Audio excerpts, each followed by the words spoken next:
This video is about what to expect during a home inspection. It's a guide for buyers and sellers.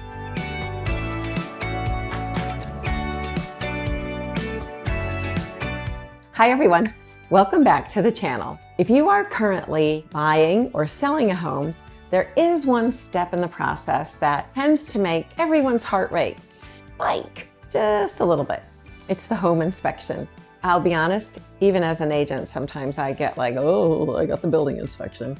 If you're the buyer, you're worried that your dream house is secretly held together by duct tape and a prayer. If you're the seller, it can feel like a total stranger is walking through your house with a fine-tooth comb, picking apart every tiny detail you've lived perfectly fine with for years.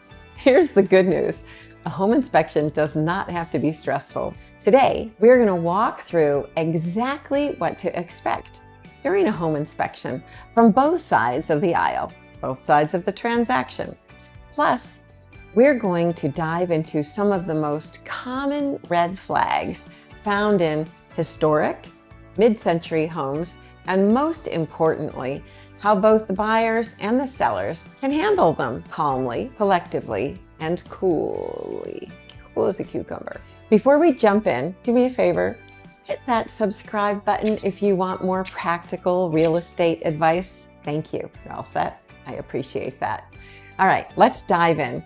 What is a home inspection? First, let's establish what a home inspection actually is and isn't. A home inspection is a non-invasive visual only examination of the physical structure and the systems of a home. The inspector is there to look at the roof, the foundation, heating and cooling systems, plumbing, electrical, and the overall health and safety of the structure. For the buyer, think of the inspection as, or the inspector, as your unbiased general practitioner of the house doctor. Their job isn't to tell you whether to buy the house or not, nor is it to pass or fail the home, nor is it to tell you what you should negotiate as you go forward. I've had that happen a time or two. The inspector's job is simply to give you an accurate, objective snapshot of the home's condition so you can make an informed decision. For the seller, it's easy to feel defensive when you get a 40-page inspection report, a 100-page inspection report. But remember, no home is perfect. Even brand new construction properties have items on their inspection reports that a builder should address. A long report doesn't mean it's a bad house.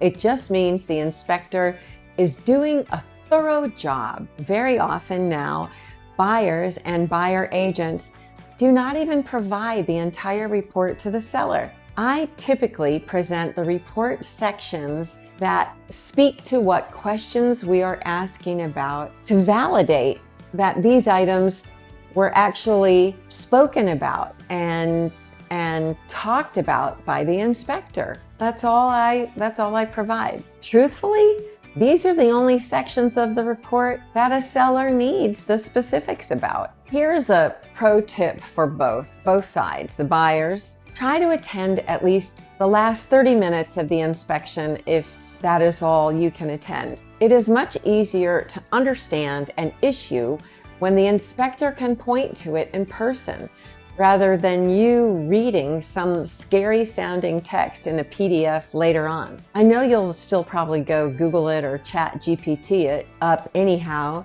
but it is better in real life to understand any situation, and you can ask additional questions if you're not 100% sure what the inspector's talking about. To the sellers, my suggestion, leave the house during the inspection. Give the buyer and the inspector space to speak freely without thinking or feeling like somebody is hovering over their shoulder or trying to listen for anything that they say. If I were the seller, who wants to hear someone look at every single thing in your sweet home? Let's talk about the charm and the challenges of some of the older homes And in Connecticut, we have many of them. So let's talk about homes with, inspectionally speaking, personality. Historic homes and mid-century modern gems is what I'm talking about. Older homes have unmatched character, original hardwood flooring, custom trim, architectural history. They're amazing. If only the walls could talk, right? But they were also built using the materials, and they were built to building codes of their time. When you inspect an older home, you aren't inspecting it against the 2026 new building codes. You're inspecting it to ensure that it is structurally safe and functional today. Expecting an 80-year-old home to behave like a 2026 new construction property will only set you up for disappointment. Let's look at the specific red flags that frequently pop up in historic and mid-century properties. Here are 4 major areas where inspectors often flag issues in older homes. The first is outdated electrical wiring. Keep an eye out for knob and tube wiring. It's above my pay grade to explain it to you, but I know it lacks a grounding wire, and it can become a fire hazard when insulated over or overloaded with modern electronics, which with the big TVs that we have these days, hair dryers, dishwashers, and computers, screens, etc., it can be an issue. In mid-century homes, look out for aluminum wiring, which was common in the 60s and the early 70s, or ungrounded 2-prong outlets. Nowadays, they want them all grounded. So you have also aluminum wiring, which oxidizes faster than copper, and it requires proper connections to prevent overheating. Electrical issues are serious, as fires can develop, and that's no good. Nobody wants that. So then the second area would be aging plumbing systems. So we go historic homes first. You can have cast iron or galvanized steel pipes because they were standard. Over decades, galvanized steel corrodes from the inside out, restricting water pressure. So you turn on the water and you get nothing. You're like, well, everything seems to be fine. While cast iron sewer main lines can crack or they can collapse under tree root pressure. In my experience, tree roots are the major culprit in underground main lines. So then we'll go to the mid-century homes. Watch out for pipes, often gray plastic tubing, used between the 70s and the 90s, because that type of piping is prone to, ready for this, sudden bursting. That would be just lovely, wouldn't it? A bursting sewer pipe? Gross. Number 3 would be foundation and structural settling. Historic homes usually have stone or brick foundations, and they often show signs of minor settling. The key is distinguishing, which your inspector will help you do, between normal historical settling and active or ongoing structural movement. Bring in a structural engineer if you are concerned or your inspector is concerned at all. In Northeast Connecticut, there have been foundation issues in the last 10 years, and these can be financially devastating to a seller. I'm not aware of any that have been found in Fairfield County, but this is an issue to ask about and discuss and understand with your home inspector. So then we come a little younger, mid-century homes. Many mid-century homes feature slab foundations or low-sloped post and beam construction. Cracks in concrete slabs or sagging beam supports, they need a careful look. Sagging beams can translate to sloping floors, and you'll become aware of these as you tour the home with your inspector. You'll also feel them. During your inspection, you're going to become a sleuth for a few hours, and then you'll just move on to falling in love with the home. We're going to move on to the 4th category, hazardous building materials.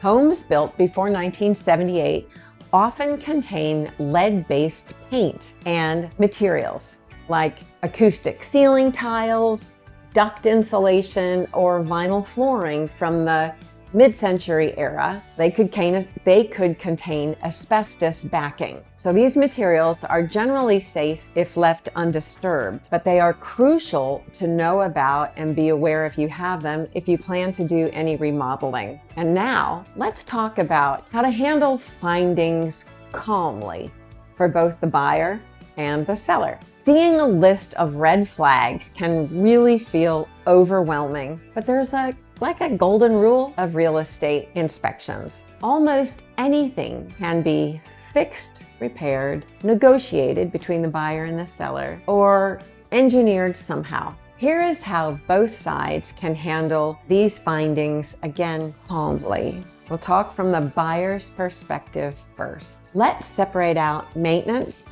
from major defects. Things like dripping faucets, missing outlet covers, and aging water heaters are cosmetic or routine maintenance items. Don't let a long list of minor fixes distract you from the main components of the home. You got the roof, the structure, the HVAC, the plumbing, and the electrical. Get specialized quotes. If your general building inspector flags the cast iron sewer line or the knob and tube wiring or something of that nature, bring in a licensed electrician or a plumber to evaluate the actual scope of the job or the cost as well of the repair before you begin to panic. And honestly, your agents are going to be working with you to figure this out. Focus your requests. Ask for credits or repairs on the safety hazards and the major structural or systemic failures that might be in the property. In my world, I would be working with you not to negotiate or even bring up minor cosmetic quirks inherent to an older home. And for the seller, my suggestions or kind of the playbook, the way I would work would be, don't take it personally. The inspector isn't attacking your home care. They're simply documenting facts. So I'd suggest focus on the solutions. You generally have, again, 3 options when you have a legitimate issue and it's been flagged and brought to your attention. You can repair it before the closing using a licensed contractor. You can offer the buyer a financial credit so they can repair it themselves after they move in. Or you can adjust the sale price accordingly. Consider, if you're a seller, a pre-listing inspection if you own an historic home or a mid-century home. Hiring an inspector before you list the property allows you to address any major red flags on your own timeline without the pressure of an active contract and deadlines. At the end of the day, a home inspection isn't an obstacle standing between you and the closing. It's a roadmap to help both parties reach a fair and transparent transaction.